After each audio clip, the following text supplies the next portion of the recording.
Good morning, Year 3. To which I expect the reply, Good morning, Mr. Humphreys. Good morning, Year 3, Ely St John's School in Cambridge. Thank you for your fantastic questions. Thank you for interviewing me. Here we go. Question 1. How old were you when you began your bike journey around the world? That's from Finn. And it also wanted to know how many birthdays I had when I cycled around the world.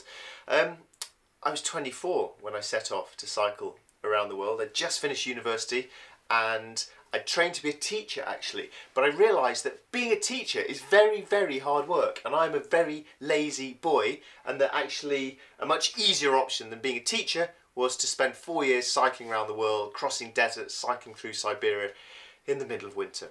So that means you should be very nice to your teachers because they work very hard and they deserve to get paid loads of money.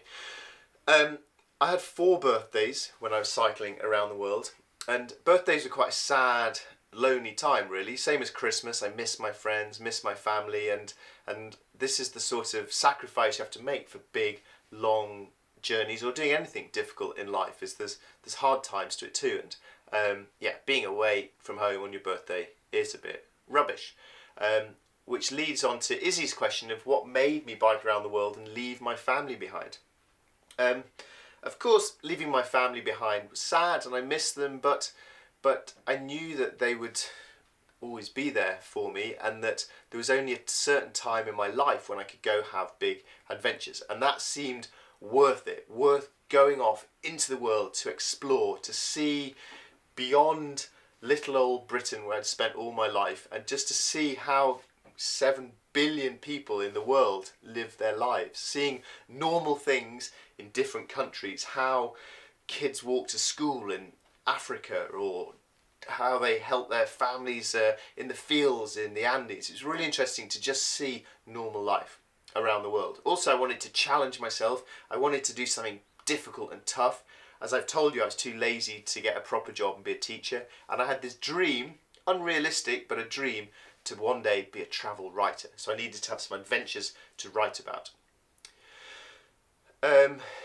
Isaac's question, sorry, how did I celebrate my birthdays? I didn't really, I just kept riding. It's a bit rubbish. Although I did a load of talks in schools around the world for a charity called Hope and Homes for Children. And I spoke at a school in Chile in South America, and one of the children there asked about my birthdays, and I said, oh, I've got no friends, no birthday.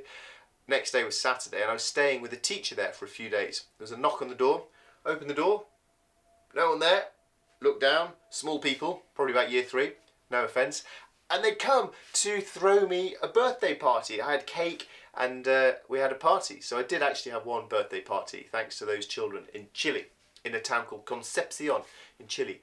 How much luggage did you bring? Asks Imogen. I put those bags that fix onto your wheels. They're called panniers, and I had 2 on the front, 2 on the back, and then a sort of sausage bag that was waterproof with my tent and sleeping bag in that I stuck on the back.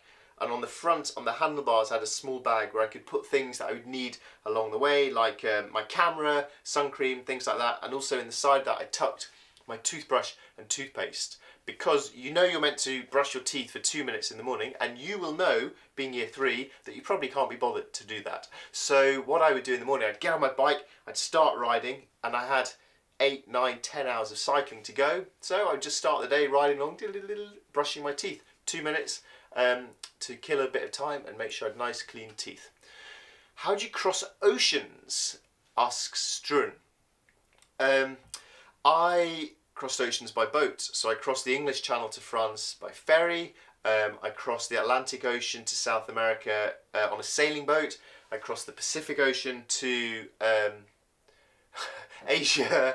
This is why I wouldn't be a good geography teacher. I crossed the Pacific Ocean from Alaska to Asia on a big cargo ship. Really exciting ways to cross the oceans.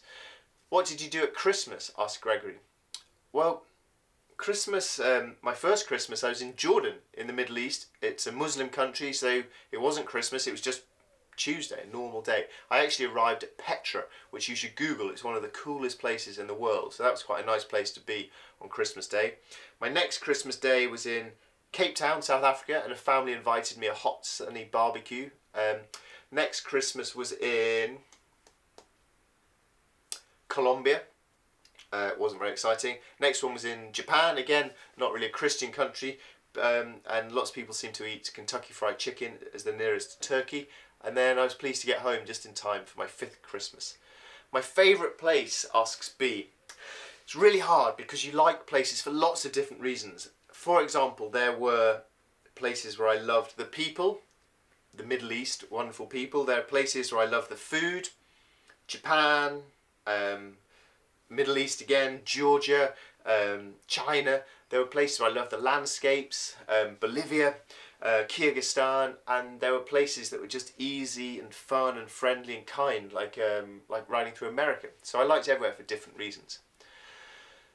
Tom wants to know the warmest and coldest. Warmest, 45 degrees in Sudan and then in Turkmenistan. Coldest, minus 40 degrees in Siberia. Much colder than being inside a freezer.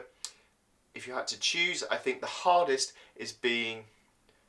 Well, the worst is basically what you don't have at the time. When you're too hot, you want to be cold. When you're too cold, you want to be hot.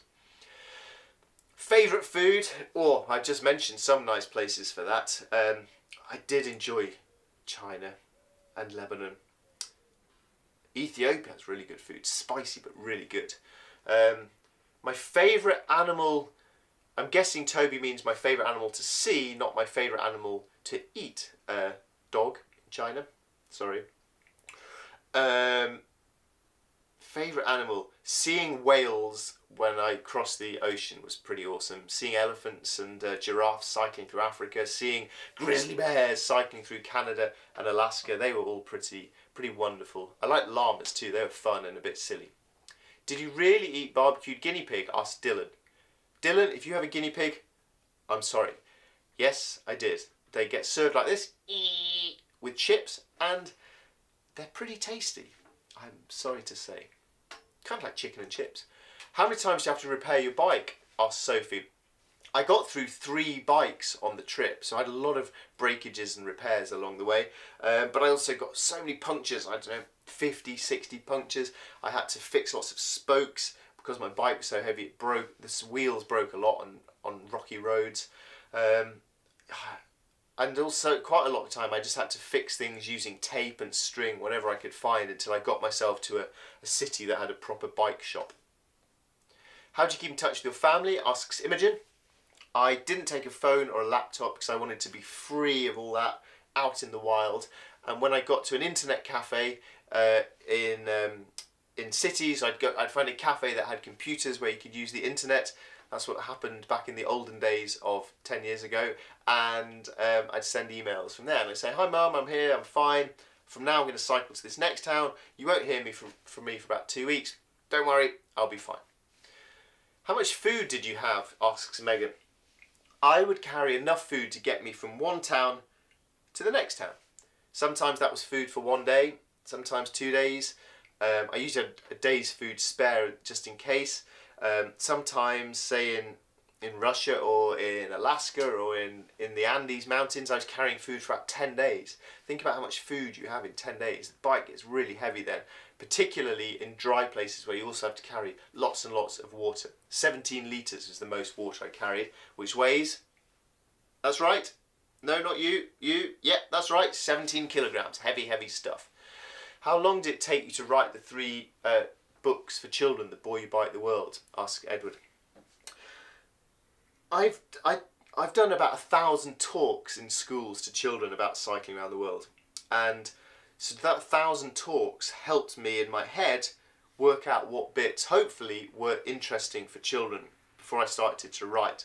I actually began writing the book straight away when I got back from cycling around the world. And I wrote a lot, but I couldn't find a publisher. No one wanted to publish it. They all said, nah, we're not interested. So it wasn't until I'd published a few other books and established a little bit of a reputation that anyone cared enough to publish those books. After that, it took me about a year to write each book. Generally, I write 1 book every year. I could do them quicker. Maybe I should do them quicker. I'm a bit lazy. I spend a lot of time doing stuff like this, videoing nice things, and when I finish talking to you, I'm going to get on with writing my next book. No more time wasting today. How many adventures have you been on? Asked Maisie.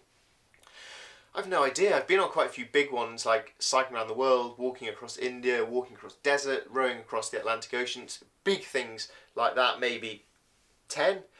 But I've also done lots of what I call micro adventures, and this is what I think you guys should get out to do. Small, local, cheap adventures with your friends, with your family, with your class, with your mum and dad, with your friends' mum and dad. Go camping, go swim in a river, go climb a tree, do fun stuff in the outdoors. All of these things are adventures, and you can do them wherever you live this weekend. There's so many adventures we can all have. Final question comes from Gracie. How many bikes do you have? My answer is I do not have enough bikes. My wife's answer is you have too many bikes. There's a rule for people who love bikes that however many bikes you have, you always want just one more bike. At the moment I have, it's not a good sign, I have to count them, is it? I have 4 bikes at the moment. I have a road bike, a mountain bike, a folding up bike that you can take nice on the train, and then a cheap old rubbish bike that I use for cycling to the railway station that I won't be too sad about if it gets stolen. So I've got 4 bikes. Maybe I'll get another one. 4's quite a lot though. Thank you very much for listening to my questions. Thank you for asking such good questions. Thank you for reading The Boy Who Biked the World. I'm currently writing my next book for children, which is going to be out in August, called Great Adventurers. I hope you'll enjoy that as well. And please, go climb a hill, climb a tree, swim in a river, have some adventures, do your homework, listen to your teacher, and brush your teeth for 2 minutes. The end.